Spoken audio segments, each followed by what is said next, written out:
So it's been 3 months since I first got my hands on the Samsung Galaxy Z Fold 3, Samsung's most expensive yet most exciting smartphone. In this video, I want to talk to you about some of the new experiences I've had with Samsung's foldable phone over the past 3 months, show you how it has held up from a durability standpoint, explain how it has fit into my real-life day-to-day use case, and share some insight on whether or not I can recommend the Z Fold 3 to those of you who may be interested in getting one. Let's get started. So starting with what needs to be addressed right away, since I already said this is Samsung's most expensive phone, price. At the time of this video, the Galaxy Z Fold 3, which comes in this black color here, in addition to a dark green and this silver color here, with 12 gigabytes of RAM and 256 gigabytes of storage, comes in at $1,800. But regardless of when you're watching this video, given that high price tag, Samsung will more likely than not be offering some sort of discount, trade-in incentive, or some freebies like a pair of Galaxy Buds 2 at the time of recording this video. So I'll leave a link down in the description if you want to check out Samsung's latest deals. But what is it that makes the Z Fold 3 so exciting? And what is it exactly that makes this a considerable upgrade over the previous generation Fold 2? For those who aren't aware, there are a lot of things that Samsung didn't change from the already exciting Fold 2, like the size of the 7.6-inch iPad mini-like inner foldable display and the one-handable 6.2-inch candy bar outer display, making these phones look strikingly similar at first glance. But the things that Samsung did change are what have made this Fold 3 so exciting and not only a worthy upgrade to the 3 from the 2, but to potentially say goodbye to the conventional smartphone altogether and never look back. The first and most important change, in my opinion, has been the addition of water resistance. Not only does it better protect such an expensive device, but it has allowed me to always use this phone on a daily basis, no matter what I am doing or where I am going, which honestly couldn't be done with my Fold 2. Samsung also slightly reduced the overall weight and size of the hinge on the Fold 3, which to my surprise has greatly improved the user experience and again has allowed me to comfortably prefer and use this phone on a daily basis. There are many other quality of life changes which we'll touch on as I share my new experiences with you, but the most important takeaway from this video should be that the Fold 3 offers one of, if not the best, overall experience for a heavy smartphone user like myself. Starting from a durability standpoint, after 3 months of daily usage averaging 6 hours of use per day, I am happy to report that this Z Fold 3 has held up pretty well,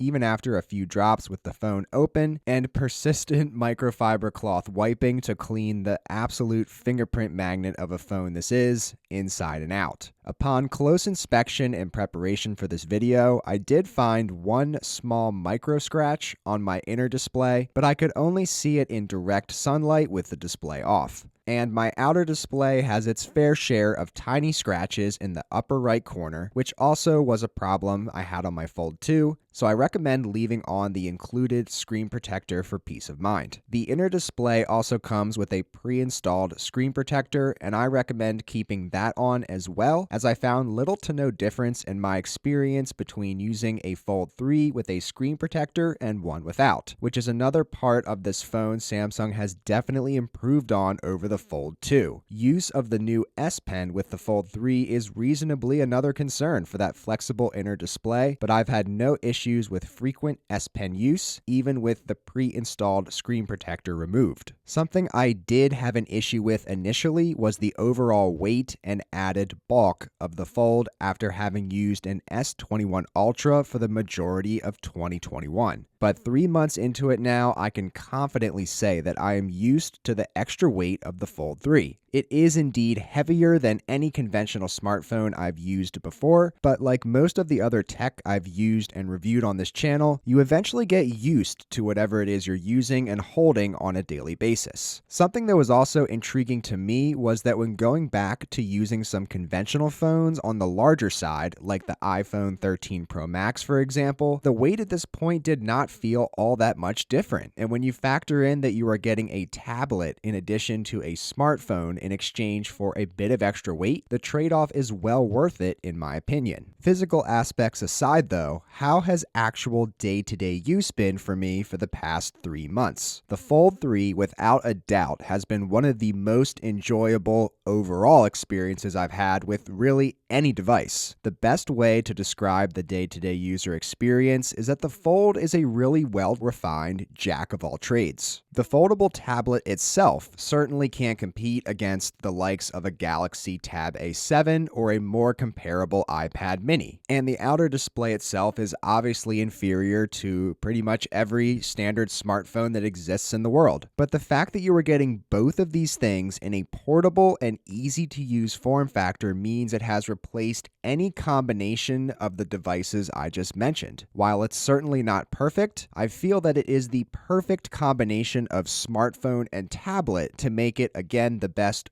overall experience. One-handed use on the outer display feels better and is preferred by myself at this point. And the inner display, while a bit impractical in some use cases like watching full-screen YouTube videos, has endless possibilities and can be as simple or complex as you need it to be. The software and multitasking capabilities have been very enjoyable in my day-to-day use, with the ability to throw applications of any shape or size anywhere on my screen with ease. It is easy to flip your screen, change positions of apps, save current setups for single press opening at a later time, or simply opening an app and immersing yourself in a movie or a game, which, by the way, this is hands down the best mobile gaming device. It's this combination of good multitasking and great single task smartphone use, whether you want to do that on the outer or inner display, that again makes this a true jack of all trades device. But all of this goes for nothing if the battery can't power all of these use cases. Fortunately, I'm able to get through most days on a single charge. I'm usually able to get around an average of 6 hours of screen on time, which consists of watching videos, doing some multitasking, and gaming. Gaming is what drains the battery the most for me, given that both the outer and inner displays run at 120 Hz refresh rate, so this can bump the battery life to as low as 4.5 hours. But the 25-watt super fast charging well makes up for any extra or unexpected battery loss, as I find it can quickly top up my battery more than well enough to get through the rest of any given day. Most of the cameras on the Fold 3 will also be more than well enough for your daily needs. On a recent trip, I took photos with both the Fold 3 and the iPhone 13 Pro Max, and I was surprised by the results in terms of the Fold 3 holding its own for general camera use. I am loving the combination of versatile wide-angle, standard, and telephoto lenses in a very minimal-looking camera module, which I appreciate given the bulk of this phone. The front-facing outer display camera has been good to use for selfies and Snapchats, but we need to address the under-display camera found on the inner display. While I appreciate that it is out of the way and really unnoticeable nor distracting, the camera quality suffers greatly as a result.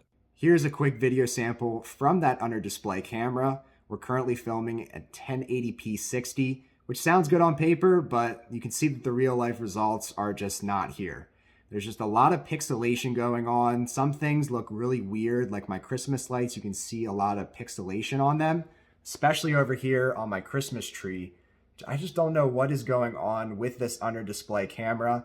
It's just, I honestly do not use it on a daily basis just because of this poor quality. So, with all things considered, can I recommend the Samsung Galaxy Z Fold 3? While it is without a doubt the most I have ever paid for a phone, it is without a doubt the most fun I've ever had using any phone, while also being one of the most useful. The outer display is way more functional than you probably think it is, and the inner display is straight up addicting and still feels just as exciting as it did on day one. I have not felt the need to go back to a normal smartphone or any tablet for that matter. You can definitely find those two things for less than the price of one of these, but for those of you who rely on a smartphone for practically everything you do, the Fold 3 is a device that will not disappoint, and the added durability and improved portability over the Fold 2 makes this a solid recommendation from me despite the high price tag. Thank you so much for watching this video. Be sure to give it a thumbs up, and please consider subscribing to the Shane Symonds YouTube channel today so you don't miss my next video on all of the accessories I use alongside my Fold 3, which truly takes the user experience to another level. Leave a comment down below if you have any questions about anything, and I hope to see you around for the next video. Take care.